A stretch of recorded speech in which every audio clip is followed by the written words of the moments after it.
Hi guys, in this episode of Shri series, we will continue from our previous session talking about parallel and perpendicular lines, alright? So as I promised in the previous session, I did say we're going to be doing extra questions with the aim of helping students gain confidence in similar questions like this, alright? So what we've got here is we've got two questions, A and B. And we want to find out, we want to determine if the following pairs are parallel, perpendicular, or neither. So in other words, they're neither parallel nor perpendicular. All right. So just a bit of a theoretical recap.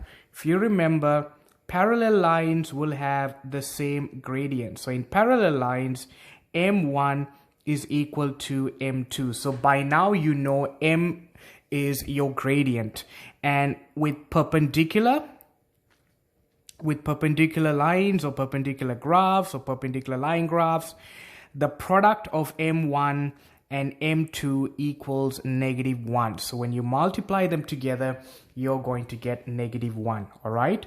Now, I did mention in the previous video, the first thing we need to do when we are given a pair of equations, or should I say equations of a straight line, we need to find out if they are written in the form y is equal to mx plus c. And if it's not written in that form, then we need to rearrange it to write it in the form y is equal to mx plus c.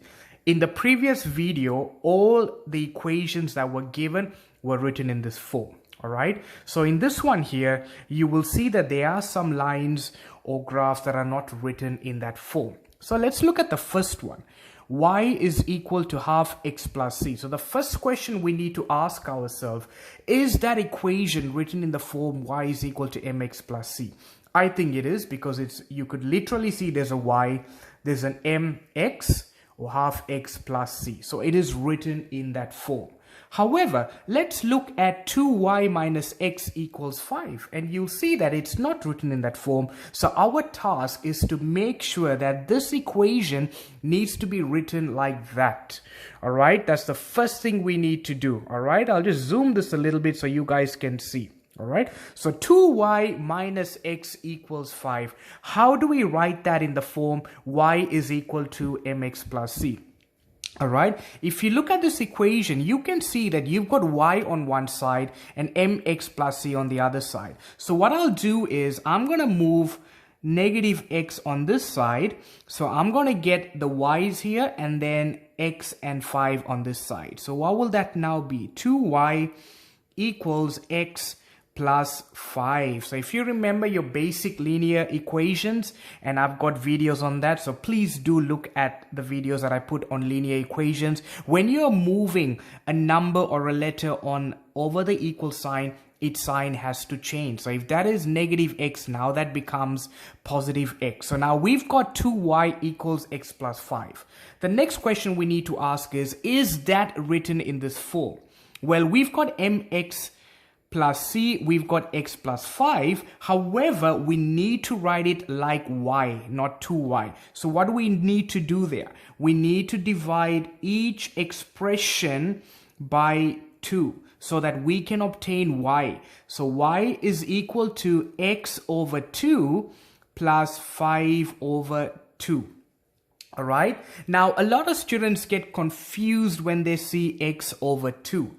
To simplify that, that's the same as y is equal to 1 over 2x plus 5 over 2. All right, so you can either write it like that or you could write it like that. All right, so if you're confused when you look at x over 2, just remember that is 1 over 2x plus 5 over 2. All right, now this is convenient for me because I can just literally see and check if this equation is written in the form y is equal to mx plus c, and well and truly it is. All right, so now we've written that in this form. So the first question we are going to ask ourselves, all right, the first question we're going to be asking ourselves is, are these lines parallel or perpendicular?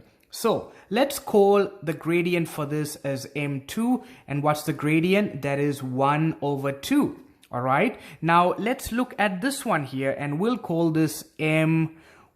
And what do you think the gradient is right here? And the gradient is 1 over 2. So in this situation, we have the gradients equal. So M1, which is 1 over 2, and M2, which is 1 over 2 as well, are equal. So M1 equals M2, and therefore these lines are parallel.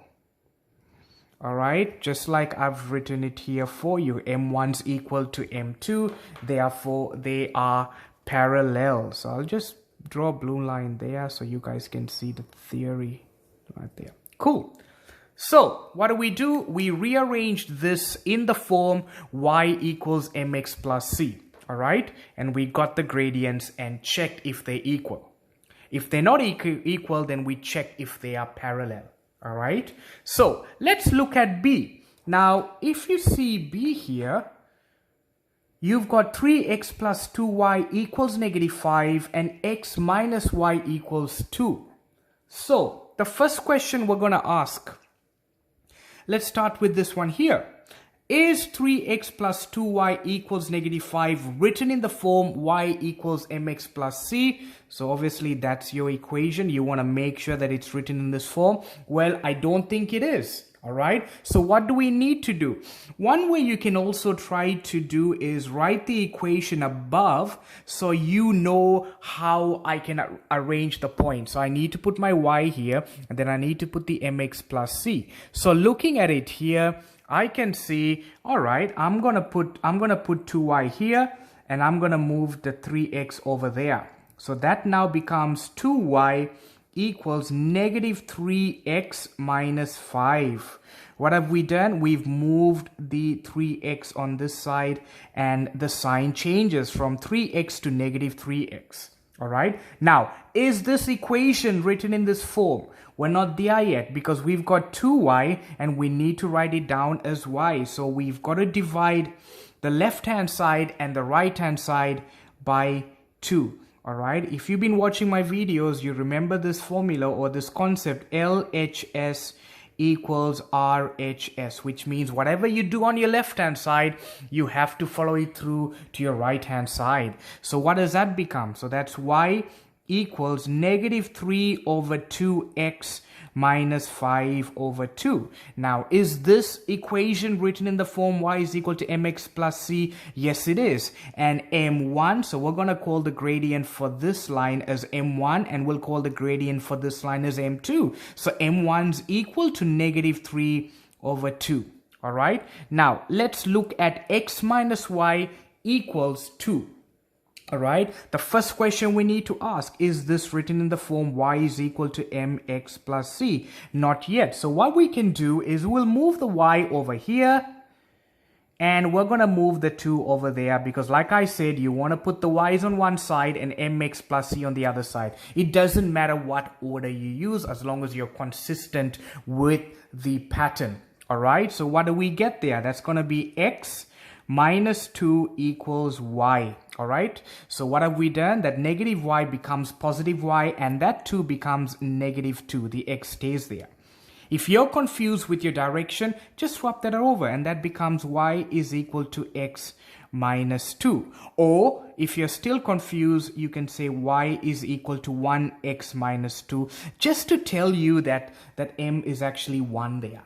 All right, so is that equation in the form y is equal to mx plus c? Yes, I think it is. You've got y, you've got mx, and you've got c. All right, so what is my m2 here? My m2 now becomes 1. All right, so this is slightly different. m1 and m2 are not the same, so therefore they're not parallel. Are they perpendicular? Let's test that out. What's -3 over 2 times 1? We should get -1, but we're getting -3 over 2 times 1 is -3 over 2. So it's not perpendicular. So therefore, it's neither. All right. It's neither parallel nor perpendicular. And you sometimes get that. It's possible to get questions where the two lines are neither parallel nor perpendicular. All right. So I wanted to give you this set of questions because not all line graphs or equations are written in the form y is equal to mx plus c. All right. So to summarize, when you're given two sets of graphs and you're told to find out if the lines are parallel, perpendicular, or neither, the first thing you need to do is to write it in the form y is equal to mx plus c. And if it is in the form, then you find what the gradient is. All right. So if you look at this question, this part was in the form y is equal to mx plus c, which was easy because m1 was 1 over 2. However, we found out that this expression was not in that form. We needed to make sure it's written in that form. All right. So you can see that this bit involved algebraic rearrangement. It involved an approach that you use to solve linear equations. All right. So we're putting the x's and then we're putting the numbers and the y's on one side. And that would require rearrangement. And one of the processes of rearrangement is that the sign changes. All right. And that's exactly what we've done there. So we've got x plus 5 and then we need to divide it by 2 because we want to get y, only y. And whatever you do on your left hand side, you got to do it on the right hand side, and that's how we get that. And when we reach that point, we find out that m2 is half, which is exactly the same as that, so therefore they are parallel. If you look at this question here, we had to make these equations in the form y is equal to mx plus c, rearrange the equation and make sure that it's written as y is equal to mx plus c, find m1 as negative 3 over 2, and we found out that m2 is 1, so it's neither parallel nor perpendicular. All right, so we're in that situation where it doesn't follow any of the rules highlighted here. All right, so please remember you need to have a basic understanding of solving linear equations, rearranging them, and also understanding the test for parallel and perpendicular lines. Thanks for listening, guys. Bye now.